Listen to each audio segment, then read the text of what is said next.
Valley of Death. There is an interesting phenomena happening in consulting world. So you've got plenty of tiny consulting companies with less than 15 consultants, and there are some with more than 100 consultants. There's hardly anything between. And this is actually where we've got the so-called Valley of Death, because the companies trying to move from 15 to 100 die somewhere here in between. The Valley of Death is taking the life of most of the consulting companies that try to bridge the gap between the 15 and 100. There are plenty of reasons behind the Valley of Death.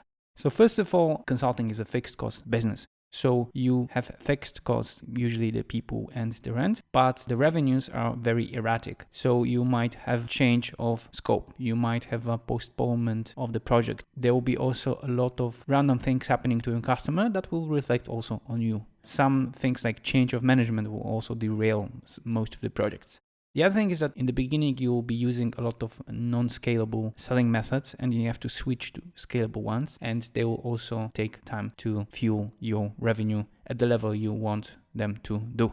Quite often, consulting companies are slowed down by mutiny or hostile takeovers. So when you reach, for example, 50 people, all of a sudden 10 or 15 might decide to leave. And this would be something which would totally destroy your attempt to cross over to 100 consultants, because first of all, you're losing 15 people, but then you're also losing competence. And at this level, this is like a huge distraction to your trajectory of development. We have to also remember that the lead time for creating consultants is long. It's like 2 to 3 years to get a valuable person that you can sell to the customers. So if you want to scale, you basically have to scale in advance, at least when it comes to recruitment and training. So this takes time, and this also means that he will not be performing as you want them to do for 2 or 3 years. When you start adding a lot of new consultants, you'll find yourself exposed to the revenue side, because you already have the costs, but you will not have still the revenues. On top of that, customers have a limited capacity and budgets. So it means that you either have to actively create the demand on their side, or you have to look for new customers.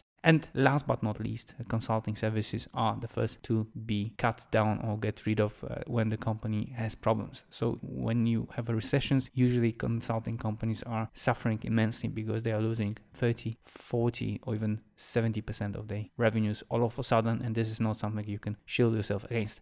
So as you can see, there are 6 main reasons behind the Valley of Death. Some of them you can address, like the scalability of selling methods, mutiny, or to some extent fixed cost of your business. But other, like the recessions, are out of your hand. I will show you in the next lectures how to address some of them to scale your business.